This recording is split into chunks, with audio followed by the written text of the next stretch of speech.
Taiwan mencatat penambahan 4 kasus positif COVID-19 pada tanggal 8 dan 9.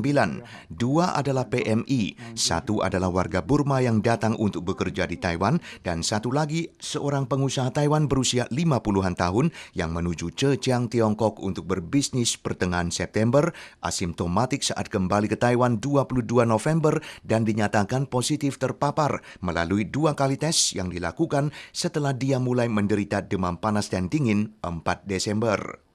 Oleh karena hanya terdiagnosis 12 hari setelah kembali ke Taiwan, pakar menduga ada kemungkinan besar pasien terinfeksi di hotel karantina setelah kembali ke Taiwan.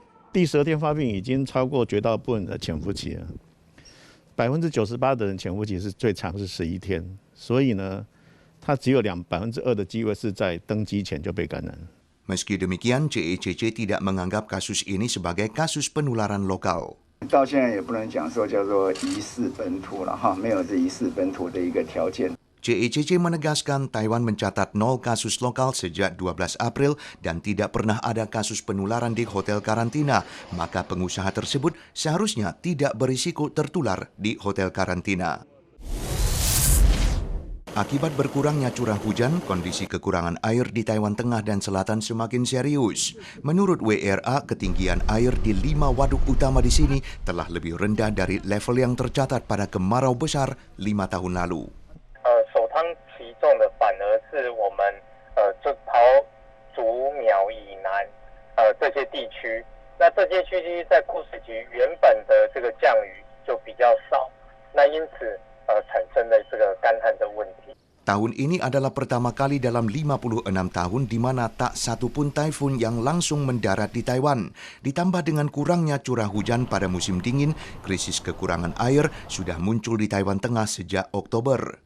Ini sepenuhnya terbalik dari kondisi 5 tahun lalu, di mana yang menderita kekurangan air adalah Taiwan Utara. Tapi yang harus diperhatikan adalah kondisi kali ini bahkan jauh lebih serius dari sebelumnya. WRA memperkirakan gejala kemarau ini hanya akan bisa diatasi musim hujan plum Mei hingga Juni tahun depan. Untuk sekarang, budidaya padi untuk kawasan Taoyuan, Hsinchu, Miaoli, Tainan, dan Chiayi telah untuk sementara dihentikan. Basin Taipei dikelilingi gunung. Berdiri di titik tertinggi, panorama metropolitan tersimak penuh, termasuk landmarknya yakni Gedung Taipei 101.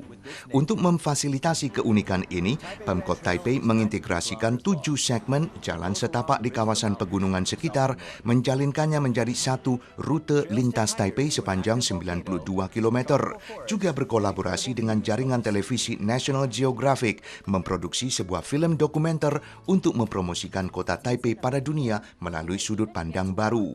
Menurut sutradara dokumenter, hal paling menarik dari rute ini adalah banyak dari gerbang masuk jalan setapak ini berawal dari ujung lorong jalan, sangat mudah ditemukan. Pakar juga merekomendasikan rute tersebut sebagai latihan pra-pendakian 268 gunung dengan ketinggian melampaui 3.000 meter di berbagai pelosok Taiwan. Inggris tanggal 8 memulai penyuntikan vaksin COVID-19 dan warga pertama yang menerima penyuntikan adalah nenek yang akan segera berusia 91 tahun ini. Inggris pekan lalu menyetujui penggunaan vaksin farmasi Pfizer-BioNTech menjadi negara pertama di dunia yang mengadakan vaksinasi secara nasional.